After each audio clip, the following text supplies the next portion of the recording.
إن الله وملائكته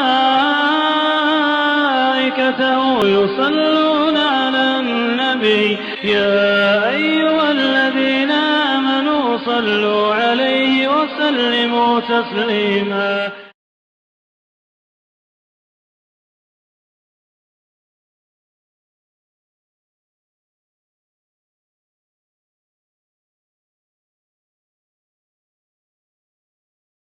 رب اشرح لي صدري ويسر لي أمري واحلل عقدة من لساني يفقهوا قولي. الحمد لله رب العالمين والصلاة والسلام على رسوله الأمين أما بعد.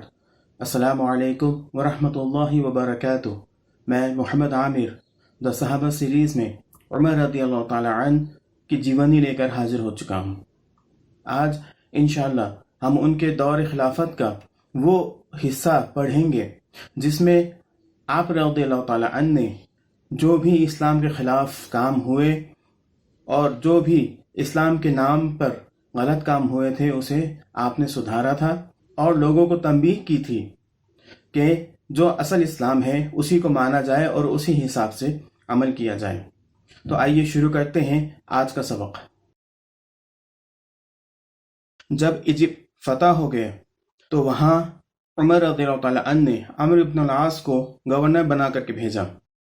وہاں جانے کے بعد آپ کو ایک بات ایسی معلوم ہوئی جس نے آپ کو اندر سے ہلا دیا. وہ بات یہ تھی کہ ہر سال وہاں ایک کنواری لڑکی کی بلی دی جاتی تھی تاکہ اس بلی کے ذریعے سے مصر کے اندر جو نیل ندی ہے اس نیل ندی میں پانی رواں دواں رہتا تھا. اگر کسی وقت وہ بلی نہیں دی جاتی، وہ بلی کس طرح دینا ہے؟ اس کنواری لڑکی کو اسی نیل ندی میں ڈبو دینا ہے. تو اس طریقے سے وہاں بلی دی جاتی تھی، اور اگر بلی نہیں دی گئی تو پانی رواں دواں نہیں رہتا تھا اور وہاں پانی سوکھنے لگتا تھا. تو یہ وہ بات تھی جس نے عمرو بن العاص کو اندر سے ہلا دیا تھا. اب ان کے وقت میں وہ وقت آ گیا تھا جبکہ نیل ندی میں ایک بلی دینی تھی. اس وجہ سے اب یہ سوال کے طور پر عمرو بن العاص کے پاس گیا کہ اب ہم کیا کریں، کیونکہ نیل ندی کا پانی کم ہونے لگا ہے اور اس میں پانی کا جو فلو ہے، جو بہاؤ ہے، وہ بھی کم ہو گیا ہے. تو عمرو بن العاص نے کہا کہ یہ جو رواج ہے یہ اسلام کے خلاف رواج ہے. اسلام نے آنے کے بعد ایسے رواجوں کو ختم کر دیا، ہٹا دیا، اس لیے یہ بھی عمل میں نہیں لایا جائے گا.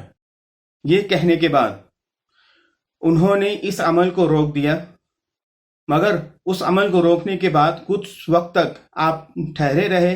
سبھی لوگوں نے انتظار کیا، یہ دیکھا کہ پانی کا بہاؤ بڑھتا ہے یا نہیں، مگر کچھ وقت تک وہ پانی کا بہاؤ بڑھا بھی نہیں. گمبھیر ماحول ہو گیا تھا، لوگ بلی دینے کے لیے انسسٹ کر رہے تھے، زور دے رہے تھے. پھر آپ نے عمر رضی اللہ تعالیٰ عنہ کو خط لکھ بھیجا اور اس میں سارا واقعہ لکھ دیا. تو عمر رضی اللہ تعالیٰ عنہ نے ایک خط واپس جواب میں لکھ کر بھیجا اور عمرو ابن العاص کو کہا کہ تم نے جو فیصلہ لیا وہ صحیح لیا. اب تمہیں یہ کرنا ہے کہ تمہیں یہ خط نیل ندی میں ڈال دینا ہے. اس کے بعد انشاءاللہ پھر نیل ندی کا بہاؤ بڑھ جائے گا. تو یہ پڑھنے کے بعد عمرو ابن العاص نے اس خط کو کھول کر کے پڑھا جس خط کو نیل ندی میں ڈالنا تھا. تو اس میں عمر رضی اللہ تعالیٰ عنہ نے لکھا تھا کہ شروع اللہ کے نام سے جو بڑا مہربان اور نہایت رحم والا ہے. یہ خط نیل ندی کے لیے ہے، اللہ کا بندہ اور امیر المومنین عمر کی طرف سے. اے نیل، اگر تو اپنی مرضی سے بہتا ہے تو آج کے بعد سے بہنا چھوڑ دے، بند کر دے، ہمیں تمہاری کوئی ضرورت نہیں ہے. اگر تو اللہ کی مرضی سے بہتا ہے تو میں اللہ تعالیٰ سے دعا کرتا ہوں کہ اللہ تعالیٰ نیل ندی کو پھر سے بہائے، پھر سے اس میں بہاؤ کو بڑھا دے اور اس کا جو بہنا ہے وہ پہلے کی طرح اور عام حالات میں لا دے. عمرو ابن العاص نے پڑھنے کے بعد اس خط کو نیل ندی میں ڈال دیا. جس دن نیل ندی میں وہ خط ڈالا گیا، اگلی صبح جب ہوئی تو لوگوں نے دیکھا کہ نیل ندی پہلے ہی کی طرح رواں دواں ہو چکی تھی اور اس میں پانی کا بہاؤ بہت تیز ہو چکا تھا. تو تمام لوگ خوشی سے جھوم اٹھے تھے. تو یہاں عمر رضی اللہ تعالیٰ عنہ نے اسلام کی توحید کو بڑھاوا دیا اور لوگوں کو یہ صلاح دی اور یہ مشورہ دیا کہ ہر وہ چیز جس کے خلاف اسلام ہے یا ہر وہ رواج جسے اسلام نے بند کر دیا ہے اسے بند ہی رہنا چاہیے. کوئی بھی ایسا رواج ہمیں نہیں ماننا چاہیے جو قرآن اور اسلام کے خلاف ہو. تو عمر رضی اللہ تعالیٰ عنہ نے ایک بڑی مثال یہاں پیش کی اور ہم لوگوں کو بتایا کہ کس طریقے سے ہمیں بھی چاہیے کہ ہم ایسے ناپاک رواجوں سے اپنی زندگی کو پاک صاف رکھیں. اسی طرح عمر رضی اللہ تعالیٰ عنہ نے مسلمانوں کے ذہن کو صاف کرتے ہوئے حجر اسود کے بارے میں بھی یہ فرمایا ہے، اے حجر اسود، تو صرف ایک پتھر ہے، نہ کسی کو فائدہ پہنچا سکتا ہے نہ کسی کو نقصان. میں تمہیں اس لیے چوم رہا ہوں کیونکہ میں نے اللہ کے رسول علیہ الصلوۃ والسلام کو تمہیں چومتے ہوئے دیکھا. ایسا کہہ کر کے آپ رضی اللہ تعالیٰ عنہ نے لوگوں کے ذہن کو صاف کیا اور جو مشرکانہ رواج ہے پتھر کے مورتیوں کو پوجنے کا، وہ چیز لوگوں کے ذہن سے دور کیا اور لوگوں کے اندر یہ بات ڈالی کہ پتھر کی کوئی اہمیت نہیں ہے، وہ نہ کسی کو فائدہ پہنچا سکتا ہے نہ کسی کو نقصان. اسی طرح جو اسلام سے پہلے لوگوں کے اندر جو برائی تھی، جو وہ نبیوں کی جگہوں کو، نبیوں سے ریلیٹڈ، نبیوں سے تعلق رکھنے والے خاص جگہوں کو انہوں نے عبادت گاہ بنا لیا تھا، اس برائی اور اس بدعت سے بچانے کے لیے عمر رضی اللہ تعالیٰ عنہ نے ایک ایسا قدم اٹھایا کہ جو بیعت رضوان ہے، جہاں اللہ کے رسول علیہ الصلوۃ والسلام نے صحابہ کرام سے بیعت لی تھی اپنی جان مال کی قربانی دینے کی، حضرت عثمان رضی اللہ تعالیٰ عنہ کا بدلہ لینے کے لیے. تو جس درخت کے نیچے یہ کام ہوا تھا، یہ بیعت لی گئی تھی، اس درخت کو عمر رضی اللہ تعالیٰ عنہ نے کٹوا دیا، کیونکہ آپ کو پتہ چلا تھا کہ لوگوں نے اس درخت کو یا اس جگہ کو خاص بنا کر کے وہاں عبادت وغیرہ کیا کرتے تھے اور اس سے برکت حاصل کرنے کی کوشش کرتے تھے.